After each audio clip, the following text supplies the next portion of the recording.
Hey, welcome to Tabletop Skirmish Games and part 14 of our How to Play Warcry series. I'm Lee, and in this video we'll be going through the dungeon abilities. Now we've gone through all the Warcry core rules and looked at the dungeon battle rules and dungeon terrain rules, let's take a look at the dungeon abilities. During a dungeon battle, fighters can use the following abilities in addition to any others they can use.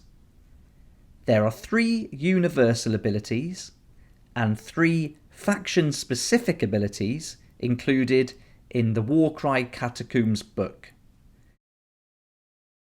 You'll find that the 3 faction-specific abilities include 1 for the Night Haunt and 2 for the Corvus Cabal.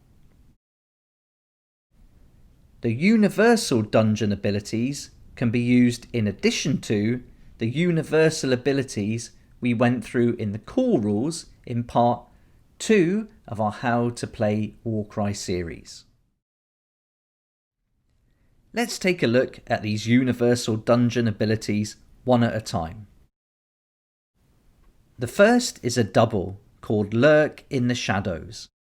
Until the end of the battle round, this fighter is not visible to enemy fighters more than 6 inches away if this fighter is within 1 inch of a dungeon wall. The second ability is another double called Breach Door. Only fighters that do not have the Night Haunt rune mark can use this ability. A fighter can use this ability only if they are within 1 inch of a sealed dungeon door. Pick one weapon from this fighter's fighter card that has a range characteristic of 3 or less, and then roll a number of dice equal to the value of this ability. Add the number of dice that scored a 2+ to the strength characteristic of the weapon you picked, and if the score is 6 or more, that dungeon door is opened. Our final universal dungeon ability is a triple called Push into Pit. Pick a visible enemy fighter within 1 inch of this fighter and within ½ an inch of a pit. Both players roll a dice and add the roll to their fighter's toughness characteristic. If your score is higher than your opponent's, the enemy fighter is taken down.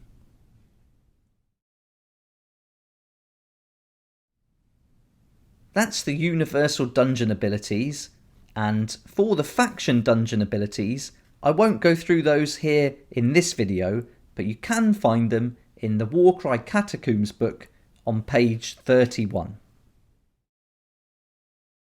That brings us to the end of part 14 of our How to Play Warcry series.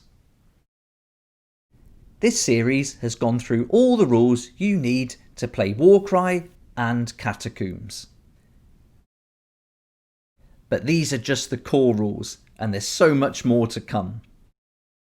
I'll be creating further How to Play Warcry videos that go into great detail about chaotic beasts, thralls, monsters and mercenaries, open play, narrative play, matched play, campaigns, and all the other cool aspects of Warcry.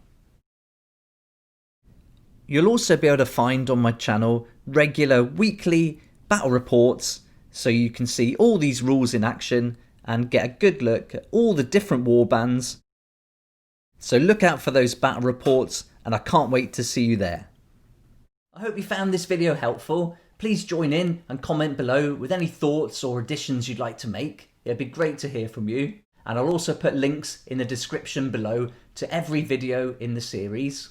Thanks so much for watching. Please like if you like it, subscribe for more Warcry content like this, and don't forget to hit the notification bell to join me next time on Tabletop Skirmish Games.